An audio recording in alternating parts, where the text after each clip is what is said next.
strength, not a weakness. We are a nation of Christians and Muslims, Jews and Hindus, and non-believers. We are shaped by every language and culture, drawn from every end of this earth. And because we have tasted the bitter swill of civil war and segregation and emerged from that dark chapter stronger and more united, we cannot help but believe that the old hatreds shall someday pass, that the lines of tribes shall soon dissolve, that as the world grows smaller, our common humanity shall reveal itself, and that America must play its role in ushering in a new era of peace. To the Muslim world, we seek a new way forward based on mutual interest and mutual respect. To those leaders around the globe who seek to sow conflict or blame their society's ills on the West, know that your people will judge you on what you can build, not what you destroy.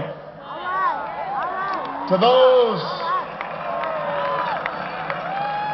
who cling to power through corruption and deceit and the silencing of dissent, know that you are on the wrong side of history, but that we will extend a hand if you are willing to unclench your fist.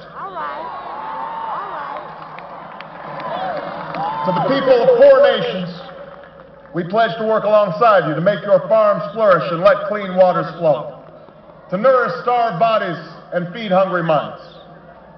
And to those nations like ours that enjoy relative plenty, we say we can no longer afford indifference to the suffering outside our borders, nor can we consume the world's resources without regard to effect. For the world has changed, and we must change with it.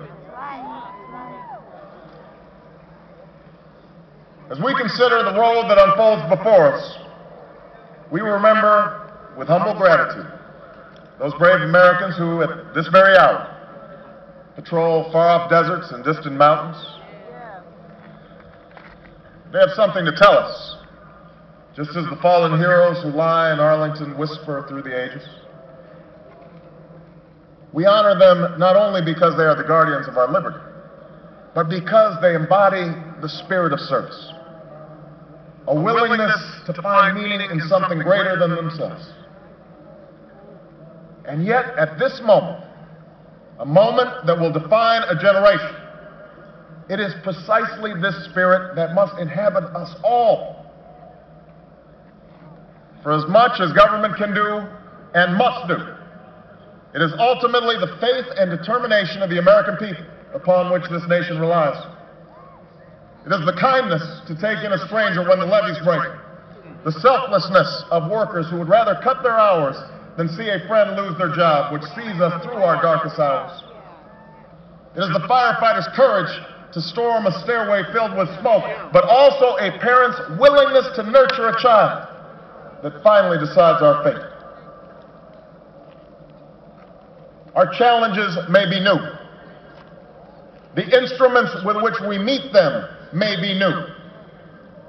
But those values upon which our success depends, honesty and hard work, courage and fair play, tolerance and curiosity, loyalty and patriotism, these things are old. These things are true. They have been the quiet force of progress throughout our history.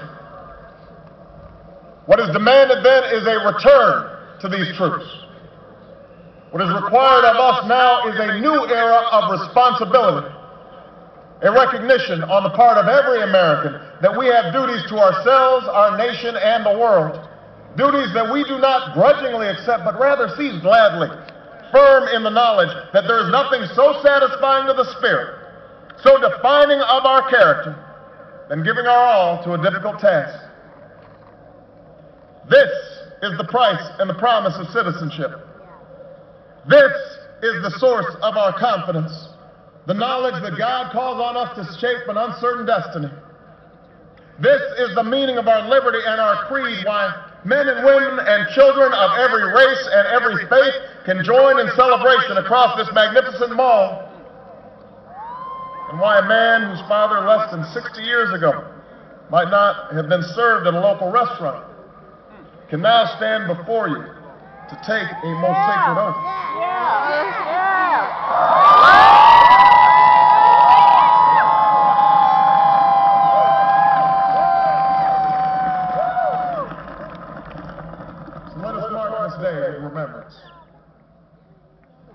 who we are and how far we have traveled. In the year of America's birth, in the coldest of months, a small band of patriots huddled by dying campfires on the shores of an icy river. The capital was abandoned. The enemy was advancing. The snow was stained with blood. At a moment when the outcome of our revolution was most in doubt, the father of our nation ordered these words be read to the people. Let it be told to the future world that in the depth of winter, when nothing but hope and virtue could survive, that the city and the country, alarmed at one common danger, came forth to meet it. America, in the face of our common dangers, in this winter of our hardship, let us remember these timeless words. With hope and virtue, let us brave once more the icy currents and endure what storms may come.